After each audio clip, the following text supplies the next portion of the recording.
I'm sitting here with Tony Caito right now.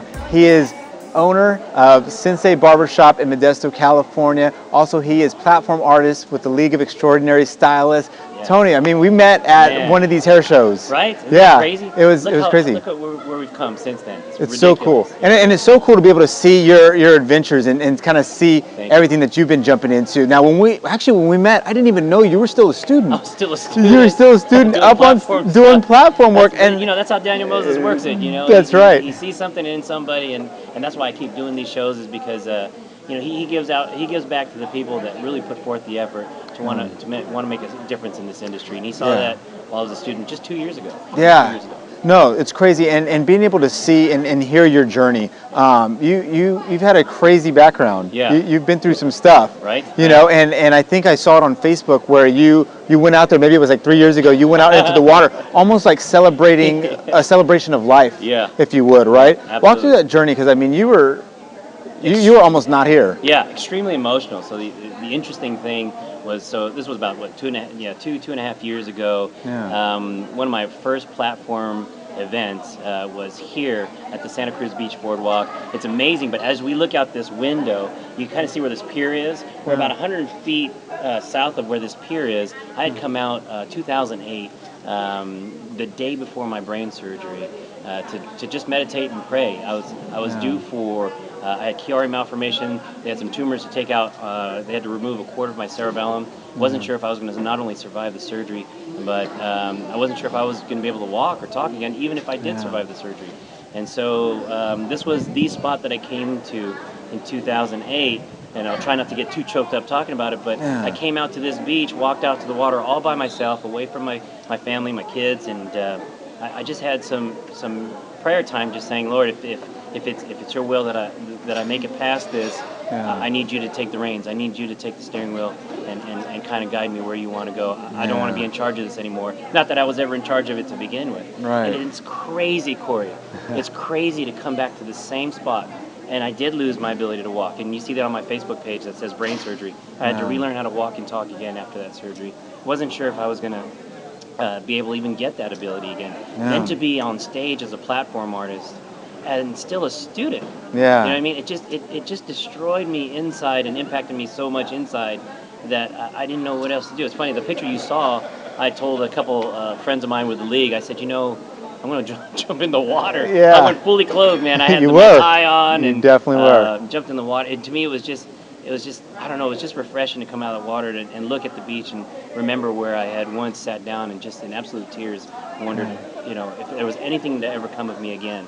And again, just 2 years ago. What an opportunity. That is crazy, and it's such an amazing story that where you have to look at something like that and know that there just has to be it's a miracle. Yeah, in itself, nothing short of. Nothing right? short of it. Yeah. So just kind of like your experience of your experience so far here in this industry. You've been able to meet a lot of people. You've been able to talk with a lot of people, inspire a lot of people. But what are some of the challenges that you've seen that you've already had kind of like that motivation to get in there and to do things. Yeah. But what's kind of some of that downfall or some of that hardship that you see people, maybe they're not motivated or what's some of that stuff that you've seen that prohibit people from reaching their full potential, I guess? You know, here's the thing, and that's in any industry where it demands a grind right out the gate. In other words, and I tell this to people, and you'll have to excuse me, I hope to not offend anybody by using this term, being aroused. If this industry, this hair industry, I don't care if you're a Cosmo or a barber,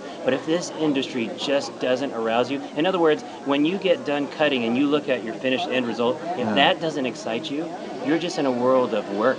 Yeah. It's just hard, straight up, sweat off your brow, work, and at the end of the day, you're tired. And so, you know, in retrospect, looking back to what I had to do in just 2 years, I had to shut a lot of things out. You know, when guys called me, you know, or even just at the end of class, and I'm talking to the students now, at the end of class when someone says, hey, you know, tonight, let's turn it up tonight. It's Friday, let's go out tonight. My thing was, no, I got to get home. I got to finish my homework that I have to turn in the next day or what have you, and I got to start cutting. I was cutting out of my garage, bro. I was cutting out of my garage, and literally, I had dinner with the family. I trained jiu-jitsu, as you know. I did that for an hour, and then as soon as I got home, I was cutting every single hour. In most cases, till 2 a.m. Yeah, wow. And so here's the thing: if this is really what you want to do, you almost got to shut everything around you down and just focus on that. Yeah. And I don't mean slighting your family. I just mean simply this. In this, again, for the students. I say this oftentimes. I said it on stage just a little while ago on main stage. Everybody's going to want you to do good. Nobody's going to want you to do better than that. And I mean that genuinely. And that's not to slight anybody that's there to support you, so on and so forth. I'm just saying that you've got to be your number one fan at the end of the day. Sure. You got to understand and own the why behind what you do, and you have to fully grasp that, live and breathe that. And you just got to knock out that grind. You got to get to the point where people want to know what you know, but you're not going to get there by turning it up every night. I mean, how much? A lot of these students, they got 10, 15 bucks. How much? What do you do? Buy one drink, and then hope somebody else buys you a drink? Right. Why not get good at what you do, be successful at it, and then have the funds to be able to enjoy time the right way with the right people? No, for sure. Like Mr. Madrid Johnson was just talking about, hey, take $25 and put it into an IRA account. Like, why not do something like that? Invest in your future. Coming from a guy who's already there, Yeah. who probably could have benefited more from it had he have listened to that type of advice when he was 20s, 30s. Yeah, no, for sure. So when you kind of what's some of the times that people have reached out to you and kind of like, hey, I'm done. I want to get out of the industry. I'm done. Have you kind of had to walk people like off the ledge, so to speak? No, I'll be honest with you. I value my time now, and I'm hoping people who are on the other side listening to my voice hear me when I say this, and it's not cliche. Tomorrow's not guaranteed for anybody. Yep. The next 1 hour, 2 hours, 3 hours, what you're going to invest in and who you invest it with, where is that going to get you to improve yourself the following day? Yeah. So when tomorrow comes, I'm going to look back at this and I'm going to say, man, made it to another awesome event in Santa Cruz. Yeah. Made it with some really good friends, my entourage. Yeah, I got for sure. Casey, Santana, Nick, my wife Janet's here. I mean, and now I'm sitting with Corey, who this wasn't even, nothing. This was nothing a year or two ago. Yeah. And here we are, and you're going to have thousands of people wanting to, because they know you're a man of integrity, wanting to interview someone with you. But this is time that you're investing with me. So live again. Technical difficulty with the battery, but we're good. There was a thunderstorm or a sandstorm that came in. But we made it. But we made it. We're okay. Yeah. It's all good. Yeah. A little bit of mayhem outside, but we're good in here. We are good. So kind of talking on the topic, you were talking about your family and just being able to have a family, your time, Man, right? where are you investing your time, and what you really have to consciously, and I'm hoping that people listening to you are mature adults or they're adults who now need to mature up. Where are you investing your time, and where is your return on investment with that time and the people you're with? Yeah. And if the answer is zero, bro, you don't have time for that. Yeah. You can't afford that. You can't. Sure. Yeah. And that's kind of, I mean, that's solid right there, because you have a family, man. and so every minute you are on social media, it's a time away from your family. Another and monster. It's the gift and the curse, though, really, because we can reach so many. I mean, we're going to be sharing this over social media, and just really inspiring people through your message. Yeah. But how do you find the balance of that, of not spending so much time on social media and making sure that you have the proper time spent with your family? Yeah, so here's the thing. I don't know how you do this at home. But I have this thing where the washing machine has to be going while I'm doing something else. In other words, while I'm eating or something like that, I'll start the washing machine first. Because while I'm doing something else, that has to be working on its own. Social media has provided this vehicle where we could set something in motion, then walk away from it, and as we then spend time with our family, it's still out there. Yeah. It's a net out there, if that makes sense. Right, I for think sure. the storm's coming again. The storm is coming again. Okay, it passed us over again. The Good. storm passed again. Okay, Good. we're good. We're good. The storm's gone. So look, it's just like this. If you're a fisherman with a fish net, doesn't do any good with that net being in the boat, does it? Yeah. It's got to be in the water. That's right. And so if you're in this type of industry where you value your return on investment by way of education, well, guess what? It's not going to do me no good just standing right there with me behind the chair, and it just ends with that client. But if I can just flash up on Facebook and do a Facebook Live and have people watch me, even if I'm not, and you watch some of them, sometimes I'm not even giving any kind of instruction. I'm full blasting the music, and people are just watching me and they're just commenting, but the net is out there. Yeah. You get what I'm saying? For sure. Instead of it just being in my pocket doing nothing and catching nothing but lint, pocket lint. Right. What I want to do is help people and have people understand the reason why I want to watch this guy on stage is because I've seen him in action in the salon. He understands. He gets it. He puts in the grind. Yeah. He knows what it means to be tired. He knows what it means to go home, kick your shoes off, and you sit down. But you don't sit down too long because you know you're going to get stuck sitting down there because you're not going to make it to bed because you're just tired, you know. And I get that. For sure. But nobody would know that I get that unless I either meet them in person. But I'm not going to meet the person in Florida today. Right. But if I put something out today, or as you put this out, we're going to meet, 10, 15,000 people just because they've tuned in. Sure. They're going to feel like they know you and I. Yeah. And what a blessing it is to be able to do stuff like this. Yeah. Social media is. But the caveat to that is, if you're spending too much time doing it, and you're not paying attention to your family, now your return on investment is just frustration at home. So that work-life balance has to be something that even I'm still trying to master that. I'd be lying to you if I said I've mastered it. I haven't, but I try to be conscious of, okay, look, maybe just before I leave the shop, before I finish this cut, I'll go Facebook Live a little bit so people can see my clipper over comb again. Right. And maybe people that couldn't ask me questions before can now ask me questions there. Yeah. So, but there has to be a work-life balance when it comes to social media because it'll eat you up. No, for sure. That's solid. And just really thinking about the kind of the background of people of just kind of jumping into this industry. What are some things that you would give to someone who is just entering into the industry?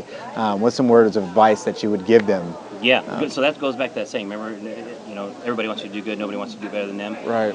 You have to understand the why behind what you do.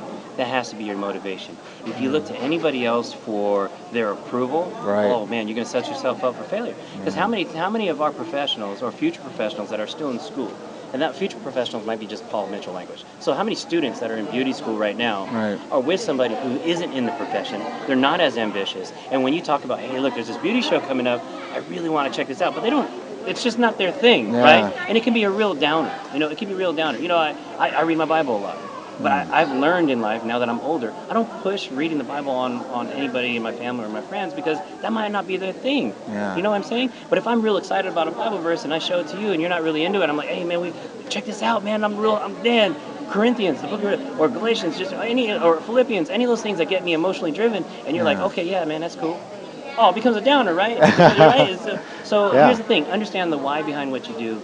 Surround yourself by the people who truly are there for you, but don't look for approval. Man. You're gonna. The minute that they don't have just as much as excitement as you, it just becomes a downer. Yeah. So you just got to close all that off, and you got to say, look, right now I got to get myself focused and geared toward being a professional and good at what I do.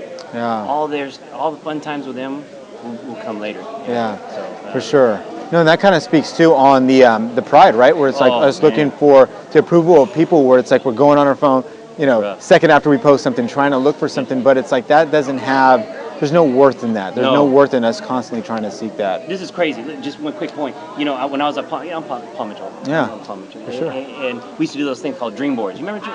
Dream boards? Yeah. Dream boards. So as a student, they basically tell you to get this big old board and put on their little clippings of pictures of things that you want to have as a result of you becoming a professional, right? Sure. People come up there and they have they got mansions, they got cars, and those are their priorities, right? They're all things, right? But then when you really dissect it, like what they're really wanting to get those things for is really beyond what's there. In other words, if they put up a Ferrari or a Lamborghini on there, how much fun is that Lamborghini when it's just you? So the reality is you want to have a nice car, but you want to have a nice car so you can enjoy it with someone special, right? You want to have a nice house, you want to have a mansion, you want to have a big house. I don't want to have it anymore because I've had a big house before. It's just too much to vacuum, too much to clean. I don't want right. So, but people who put up mansions, it's not that they want a big house. They want to have a big house to enjoy with someone. Does that make sense? Right. In other words, how they got those things is just a vehicle to be able to enjoy those things with someone. That becomes your why behind what you do. I think of my kids. I got 6 boys, 1 little girl, and especially my little girl. She's just as spicy as ever. She's 3-year-old. I need prayer. If anyone's listening, I need prayer. Yeah. 3 years old. Totally spicy. I saw your girl's doll. Yep. But I'm right there with you, brother. And I keep thinking to myself every day, if I don't do this little extra bit, if I don't get this one last cut in and put it out on social media, the little bit of I could have done something more for my little girl. I could have done, and so it's. I'm always pushing myself, but you got to be able to balance that out. But the most important thing is know the why behind what you do, and know that why isn't your why. My why isn't your why. Right. Therefore, I can't look to you to push me from my why. My why is my why. Absolutely. Why is your why. You got to understand that, and this is where it takes some growing up for people. You stick to it. Yeah. Everybody wants you to do good. Nobody wants you to do better than them. And that doesn't slight anybody. That just means you got to focus on you just for that time. Yeah, that's crazy. Such good stuff. Such good it's all stuff. good. No, we're definitely going to do a part 2. Yay, got to do that. But man, I would love for you to be able to kind of share what you would like to do, kind of where you see yourself going in the next 3 to 5 years. Yeah. Just kind of that plan. What's the next step for you? This is going to be a little bit crooked, a little bit. This is going to be a little twisted for some people. Look, so I'm 43 years old now. Yeah. And I used to be in my 20s all about setting goals, 20s and 30s, setting goals. Yeah. And I can't tell you how many times I just kind of let myself down because I never reached those goals. Right. But what would happen, Corey, if instead of setting this 5-year, 10-year goal, if you just put your best foot forward today? Right. And you just leave the end results in God's hands. Whatever God you worship, I don't care who it is. Whatever you do, maybe you worship nature or something, whatever, or maybe you believe in fate, whatever the case may be. You can still only do the best you can do by putting your best foot forward now. That's right. And so this might be a little bit odd for some people, but I don't plan out 5 years anymore. I don't know that I'll be here tomorrow. And I learned that through, I had spinal cord surgery after the brain surgery. Yeah. And facing death that often, I almost embraced it. Almost felt like, okay, this is it. This is the time I go now. Yeah. Because of those things, now what I do is I just put my best foot forward, leave the rest of the results in God's hands. Yeah. What works out, works out. What doesn't. But damn it, I put my best foot forward. That's all I could have done anyway. Yeah, right on. Yeah. That's So I don't good. do 5 years. And that's not to shun anybody that says, oh, 5 years from now, I'm going to have my own product line. I'm going to have my own brand. I'm going to be, I'm going to do my own videos and do it. I'm doing those things. And you see my social media stuff. I'm doing those things, but I'm doing them as I'm able to do them, period. Yeah. I'm not throwing it out there like 5 years, 10 years from now, I'm going to do it. Yeah. I just, whatever I can accomplish today, I'm going to accomplish. After this, I'm going to eat a crap ton of Pizza My Heart. Right and I'm going to put my best foot forward on tearing that up. And so I'm not thinking 5 years from now, I'm thinking about eating. Yeah, for sure. In Santa Cruz, you got to go to Pizza My Heart, right? You got to go. Plug in for Pizza My Heart. There you go. There it is. Hopefully some residual check that will come just randomly show up at your house. You just never know, right? But I just put my best foot forward while I was here. Had a great time. Great time with you. Great time with Daniel. Great time on stage. Great time with the league. The guys that come support me from Tony Caito Reinvent. It's just good times. Good times. Yeah, that's so cool. How do people follow you on all the social media platforms? Yeah. Like, where can they find you? Thank you. Yeah, so on Instagram, it's Tony Caito. It's Tony, and then Caito, Caito, no space on there. And then on Facebook, it's Tony Legaspi Caito.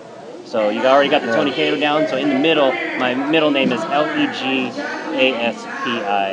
And then you can go on to TonyCaitoReinvent.com as well to get some more details. Awesome. Well, cool. Brother, thank you so much for your time. It's all love, man. I love you. Yeah, You for know sure. how I that love you is. too, I'll brother. do anything for you, yeah? Cool. Yeah. Well, thank you. Thank you. Very much, yeah?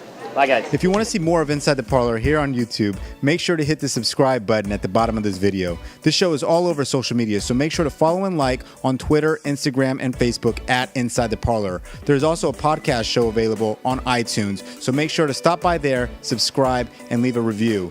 You can also find more information at InsideTheParlor.com. Thank you so much for tuning in.